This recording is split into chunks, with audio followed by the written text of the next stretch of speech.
Sekarang Ibu mau lanjutkan lagi belajar penanda vokalisasi hurufnya.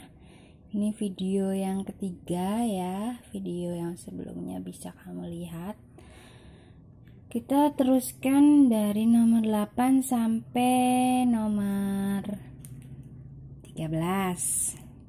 Yang pertama itu nomor 8 dulu, namanya pamingkal. Tandanya seperti ini. Fungsinya menambah suara di tengah aksara. Nah, Ibu punya contoh kalau kita kasih tanda ini jadinya bia, ditulisnya di belakang. Ibu punya contoh ini dikasih tanda pamingkal jadinya bia.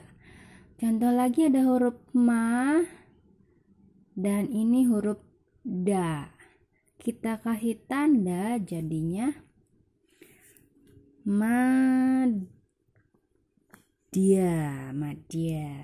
ya, itu ya. Nomor 9 ada pangsiwat. Tandanya seperti ini, fungsinya penanda suara H di belakang. Jadi menambahkan suara H di belakang huruf aksara Sunda.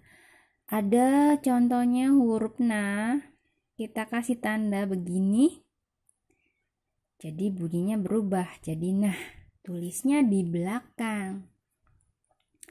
Nih, Ibu punya contoh na, dikasih tanda pangsiwat, jadinya bunyinya nah ya. Kalau ini apa?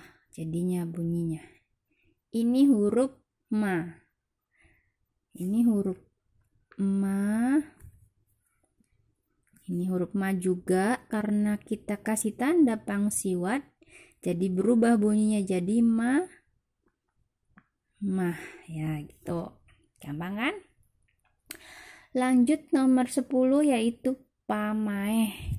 Tandanya seperti ini, fungsinya menghilangkan suara a dari aksaranya. Jadi aksaranya hilang suaranya. Ada contohnya huruf pa. Awalnya huruf pa, kita kasih tanda pamaeh di belakangnya. Jadi huruf a-nya hilang, jadi bunyinya p-nya aja. Dan ditulisnya di belakang. Contohnya pamaeh itu huruf pa, kita kasih tanda di belakang ya. Jadi bunyinya P-nya aja. Sekarang ini apa bacanya? Ini huruf pa, dan ininya P dikasih tanda pamaeh. Jadi bunyinya ini pa, P. Jadi bunyinya papap. Ya, begitu ya. Lalu nomor 11 ada panyuku. Panyuku itu tandanya seperti ini. Fungsinya merubah suara A jadi U. Ada huruf ma, kita kasih tanda panyuku, tulisnya di bawah.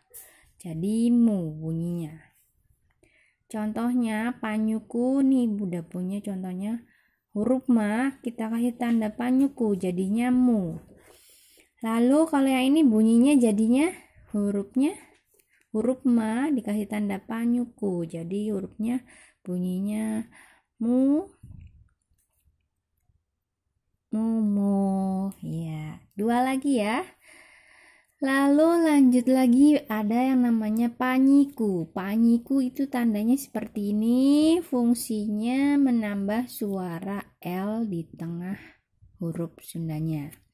Ada huruf ya, kita kasih tanda panyiku, jadi bunyinya yila ya dek, bunyinya yila, ditulisnya di bawah ya.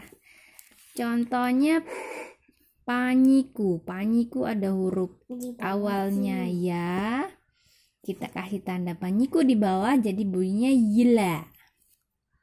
Kalau yang ini jadi bacanya apa? Ini huruf nah, ini kita kasih tanda panyiku di bawah. Ini huruf nah, ini huruf ya, dikasih tanda panyiku jadinya Naila. Naila. Satu lagi terakhir ada yang namanya panyakra. Panyakra tandanya seperti ini. Fungsinya merubah suara R di tengah aksara Sunda. Terus ini ada contohnya. Wah, kita kasih tanda begini jadinya tulis dibacanya wura. Ada sisipan R-nya ya. Nulisnya di bawah. Contohnya panyakra itu ada huruf ga, ada huruf wa. Kita kasih tanda panyakra jadi bunyinya wura. Jadi yang ini bacanya apa? Ini huruf pa ya. Huruf pa kita kasih tanda panyakra jadi bunyinya pra. Ini huruf ja ya, seperti itu ya. Ya, alhamdulillah pelajaran Pananda vokalisasi hurufnya sudah selesai. Jadi totalnya ada 3 video ya. Kamu bisa pelajari baik-baik. Semoga kalian mengerti dan jangan lupa di rumah belajar latihan sebanyak-banyaknya supaya lancar. Oke, semangat!